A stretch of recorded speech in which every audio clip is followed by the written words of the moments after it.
Hi friends, வீட்டில் beetroot இருக்கா? இந்த குழந்தைங்க எப்படி பண்ணி கொடுத்தாலும் சாப்பிட மாட்டேங்கிறாங்களா?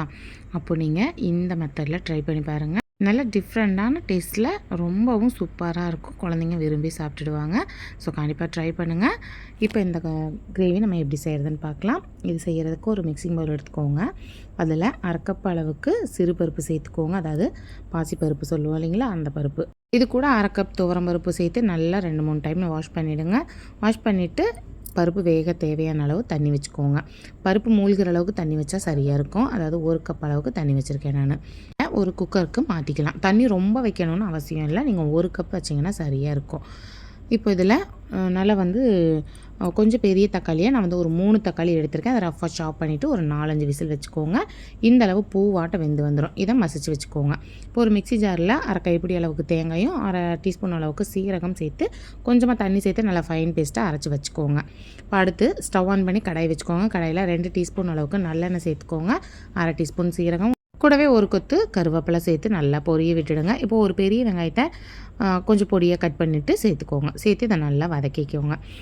வெங்காயம் கண்ணாடி பதம் வந்தது. இதில் ஒரு தக்காளியை கட் பண்ணிட்டு சேர்த்துக்கோங்க. இதுவும் நல்லா வதங்கி வரட்டும். இப்போ இதில் 1/4 டீஸ்பூன் அளவுக்கு மஞ்சள் தூள், அரை டீஸ்பூன் அளவுக்கு பெருங்காயத்தூள், கொஞ்சமாக கல்லுப்பும் சேர்த்துக்கோங்க. சேர்த்துட்டு இதை நல்லா வதக்கி விட்டுடுங்க. தக்காளி நல்லா வதங்கி வர வரைக்கும் நல்லா குக் பண்ணிக்கோங்க. நல்லா வதங்கினதுக்கப்புறமா இதில் 1 கப் அளவுக்கு நான் பீட்ரூட் தோல் சீவிட்டு பொடியாக கட் பண்ணி சேர்த்துருக்கேன். 1 கப்னால் ஒரு 2 பீட்ரூட், மீடியம் சைஸில் 2 பீட்ரூட் தோல் சீவிட்டு பொடியாக சாப் பண்ணிவிட்டு சேர்த்துக்கோங்க. சேர்த்துட்டு நல்லா ஒரு மிக்ஸ் கொடுத்துருங்க. நல்லா மிக்ஸ் ஆனதுக்கப்புறமா நம்ம கடைஞ்சி வச்சுருக்க பருப்பு சேர்த்துக்கோங்க. சேர்த்துட்டு நல்லா ஒரு முறை கலந்துக்கோங்க. பருப்பு நல்லா பீட்ரூட்டோடு ஒன்று சேர்ந்து மிக்ஸ் ஆகிற அளவுக்கு நல்லா கலந்து ஒரு 2 நிமிஷம் குக் பண்ணிக்கோங்க.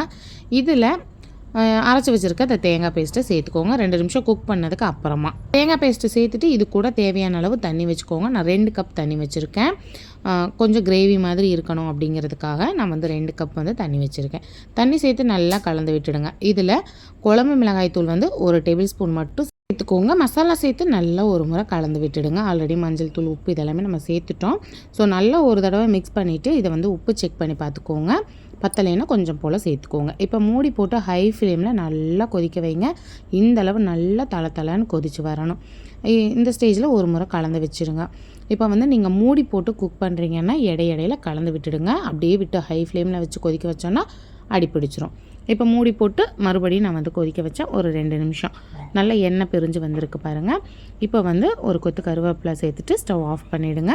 சூடான சாதத்தோடு வச்சு சாப்பிட்டிங்கன்னா ரொம்ப சூப்பராக இருக்கும். குழந்தைங்க விரும்பி சாப்பிட்டுடுவாங்க. கண்டிப்பாக ட்ரை பண்ணுங்கள். ஸோ அவ்வளோதான். அந்த வீடியோ பிடிச்சிருந்தா லைக் பண்ணிட்டு சேனலை சப்ஸ்கிரைப் பண்ணிக்கோங்க. அடுத்த வீடியோவில் பார்க்கலாம்.